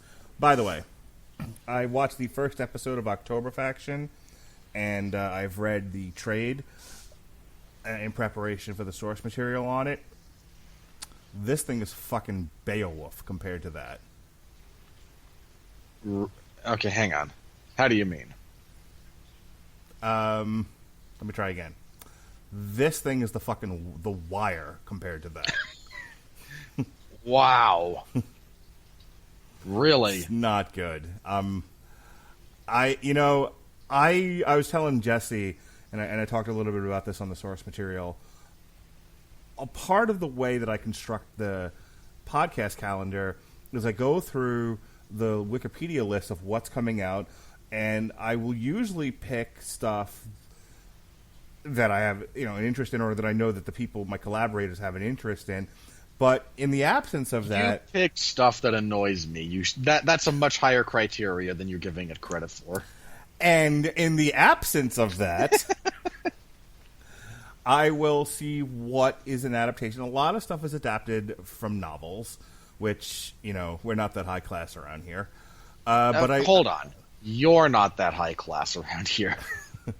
But I will find stuff that's adapted from comic books, and that's it. There's a couple of movies later on in the year, some horror properties. I think one is Malignant, the other one is The Empty Man, that came from graphic novels. I threw something up on here. We're just going to do one episode of it. We're going to combine a source material with a TV party and call it something new. And Alexis Hana and I are going to do that, and it's and it was again adapted from a graphic novel that was, I think, made for like tween girls. So that's right up my alley. Yeah, you're not going to get odd looks when you buy that. Who said anything about buying it, Charlie? In any case, the point... Okay, when the FBI tracks your illegal activity... Yar. The point is, when I looked at Locke Key and October Faction, whatever, I saw these are comic properties. And up to this point, most of the stuff that gets adapted from comics and onto these streaming platforms, just using the most obvious one, The Boys, as a model, end up like the Boys was critically rated. People, it was like it broke records on Amazon Prime. So I'm thinking I'm ahead of the curve here. But if I've learned anything from this experiment with Locke and Key and now October Faction coming next week, is that not all comic book adaptations are the same.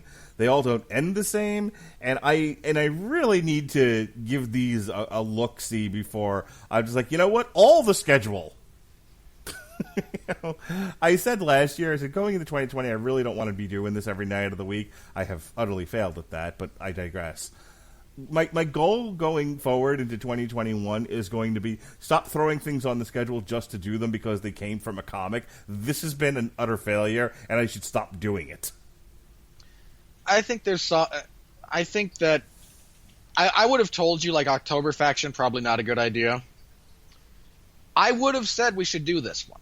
Mm-hmm. Because the source material is worth talking about. Again, you can listen to myself, Jesse Starcher, and Alexis Hana on the Source Material podcast, talk about the first volume of that. And, if you just told me that Netflix is adapting Locke and Key, I would have expected something more... Locke and Key-ish? You know what really should have clued me into this, to this being terrible? The first time I clicked on the play button and that TV 14 rating popped up. That would have been funny if okay, before I even say that, I think I also wanted to be ahead of the curve in terms of what you guys were going to bombard me with.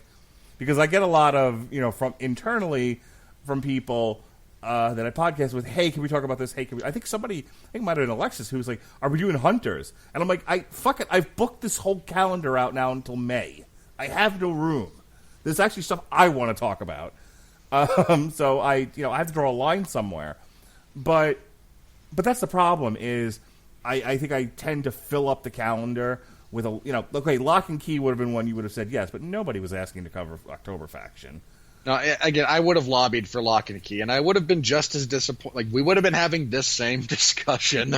Right. But I think that there's things that people actively want to talk with me about, and I think I need to be a little bit more open to that and not, nope, came from a comic. So the schedule is what it is. I'm keeping things on it that I've already chosen, but I think going forward I need to kind of work a little bit more with my decision-making process. I don't think anyone really cares about this, but I felt the need to say it. All right. with that said, tomorrow, speaking of Locke and Key, Demons and Wizards 3. We'll review that tomorrow. We'll touch you. The Crimson King will touch you all. And then speaking of touching you all, Green Eggs and Ham. This Thursday, myself and Alexis Haina, a show both of us were very excited to talk about. So we'll do that. Plus, there'll apparently it's pretty good. I'm a couple of episodes into it. Oh, it's great. It's got that it's definitely got that Warner Brothers sense of humor where the kids laugh at the pratfalls, but the adults laugh at the jokes. One sad man special. I'm now just realizing the deeper meaning of that statement, and it hurts me. I was not trying to burn you. I laughed so hard at that bit when he goes into that diner. Is like, no, just give me the oat mush with a spoon. They don't even give him the spoon. And he makes his order, and the waitress yells back to the cook, "One sad man special." Yep. I laughed at that not just because but... doesn't Sam come in after that? Like, no, I don't want green eggs and ham. I'm having the oat mush. Darn it! Oh, the sad man special. Yes. But it's so funny because he has to specify with spoon, which always reminds me of the Muppets. Yankee bean soup with spoon. If you don't, they won't give you the spoon. And then they don't give him the spoon. He just sucks it out of the bowl.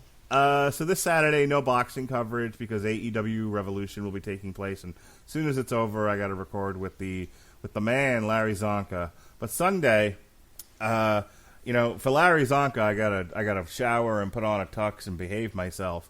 But Sunday, March 1st, it's me and the Podsman talking Revolution and Super Showdown, not necessarily in that order, and then we can let our hair down and our dick out. It's gonna be fantastic. So. Those are both going to be terrible, by the way. Not your podcast. Those events. Oh, well, thanks. I actually thought you meant hair down and dick out, and I'm just like, well, I mean, it's not for everybody. Well, anyway, look, you also don't have enough hair to let down. I'll be the judge of that. Monday, March 2nd, is the aforementioned source material October Faction Volume 1. We'll be doing the TV party the next day. Then we got Five Finger Death Punch, and then another Thursday edition of Damn You Hollywood. The fucking Invisible Man apparently is doing really well, like with critics. Of course it is. Not everything with a vagina does well these days. Harley with Quinn. The critics, it does. Harley. All right. Hold on. No one out. There's not too many critics who are going to say that a movie that substantively structures itself as a woman escaping an abusive relationship is a bad movie, especially when Elizabeth Moss is in the lead and everyone's like, you can't hate her, she's the handmaiden. We'll talk more about this Thursday, March 5th. We'll talk a lot about this. We'll probably talk about more of that than we will the movie. Have you seen it yet? No, it hasn't come out yet. Oh, yeah. So I thought that was when we wound up scheduling later than it came out. Because it comes out this Friday, and I'm not, and because of my work schedule and other things going on, aforementioned Revolution, I won't be seeing it. Actually, I won't be seeing it till Monday, March 2nd. But the good thing about that is it got me out of a trip to Disney. Hot damn! Boy, I am sorry. Yeah, my wife was like, "Hey, we're all off from school on the 2nd for whatever the reasons are. Do you want to go to Disney?" And I'm like, "Nope, I want to go see the Invisible." Now I don't know what's worse. So that's that for now. In the archives, we've got the aforementioned Locke and Key Volume 1 source material, Sonic Genesis, NXT TakeOver Portland, Hollywood Undead New Empire Volume 1, their Damn You Hollywood for Sonic the Hedgehog, our Wilder Fury 2 preview, which I don't know why you'd listen to it now, but if you do, thank you. And look, you can go back and listen to Pat Mullen being right. This is true. And then you can listen to me and Robert call the fight live as Deontay Wilder got knocked from pillar to post. Which, you won't share in the joy of this, but I shared it with my wife and she thought it was pretty funny. There's an episode of Family Guy. Hey, Andrew, put that on the fucking bingo card. Mark referencing Family Guy. Only as much as I reference The Wire. There's an episode of Family Guy where Lois is doing female boxing, and in one of the fights they say, and now a barely comprehensible former boxer to give analysis, and the guy's face is all deformed. I remember the barely comprehensible former boxing. I love the match, but Yeah. And the poor guy having to do straight commentary at one point. Then he look at him and go, "That is just sad." He punctuates one of his remarks with, "My Puerto Rican wife got fat," which always cracks me up. But yeah, I've been dying to post that picture, like Deontay Wilder in the locker room after the fight, and show that picture because that's about accurate.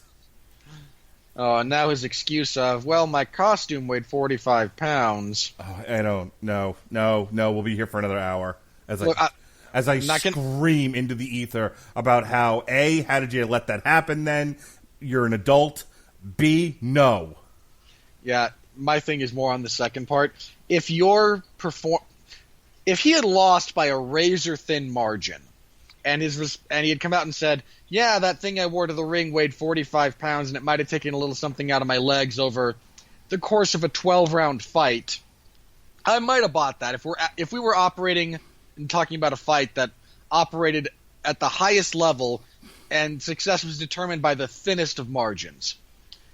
If wearing an extra 45 pounds, for the record, Deontay Wilder was 230 pounds for this fight. If you're wearing something that is barely 20% or so of your body weight, if you're wearing that for all of the time it takes to walk to the ring, and it had that big an effect on your performance, you screwed up a long time before you ever put that thing on. Yeah, I don't think that small a thing had that big an impact. Yeah, I don't think I can count you as a professional athlete if that's the case.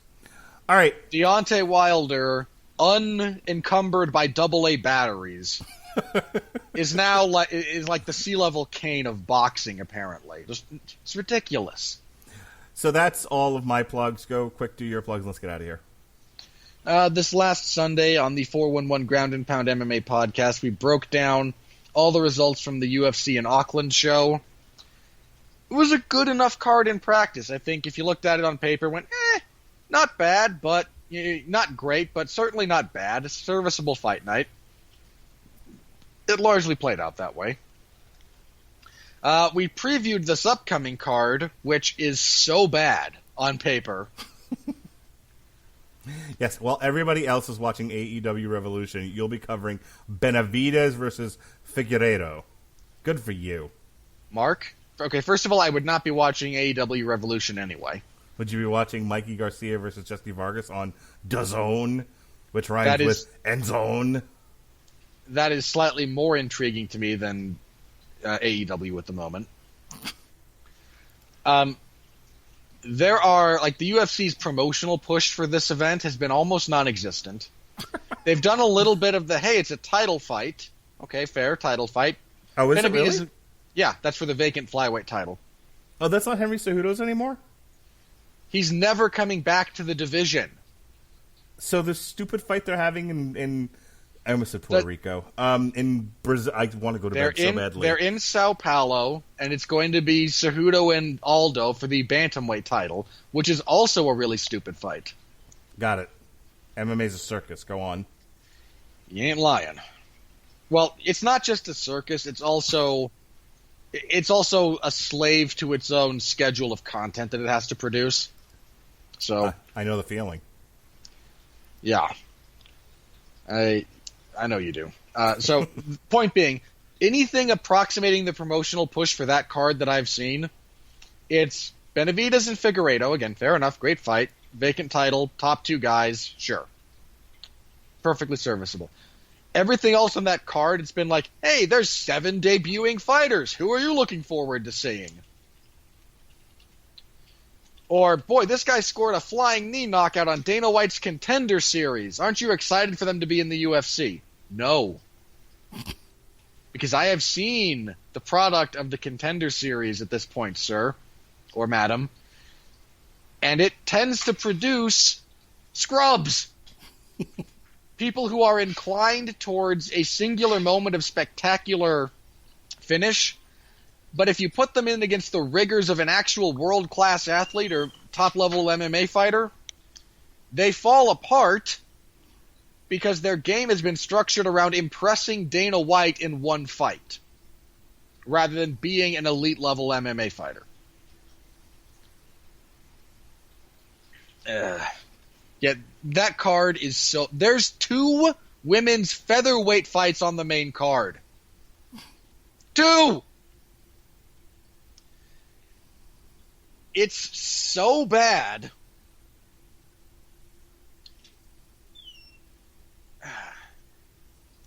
I've run out of adjectives. This is so bad. I have nothing. It is a terrible card on paper. It's just awful. It is a total dog. No one's talking about it. For a good reason. No one cares. I think whoever wins the title in the main event, I think the UFC gives them that belt and folds the division. I don't think they have any interest in continuing it. Anyway, my woes of having to watch this event aside. The upcoming week, Mark and I will be talking about The Invisible Man on Thursday, which I like Lee Winnell. I really do.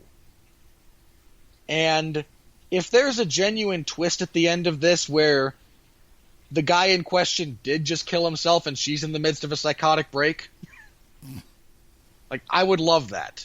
I think that's not what we're going to get. So, we'll be talking about that movie and possibly yelling at critics again for being really bad at their jobs. I mean, we took a bunch of them to task for Harley Quinn and the Birds of Prey. Because, boy, were there just a lot of people not willing to say that was a bad movie. Still not. That's a hill we're going to die on, Mark, because it is the correct hill to be on. So you can look forward to all of that. Again, you can find I'm on the Locke and Key source material episode. And you didn't Mark already mentioned him and I doing alternate commentary for Wilder Fury 2, which was an appropriate amount of fun, watching one man just physically abuse another for longer than he should have. All right. Well, folks, this has been TV Party Tonight. For Robert Winfree, I'm your mandated reporter, Mr. Mark Radulich. Be well, be safe, and behave.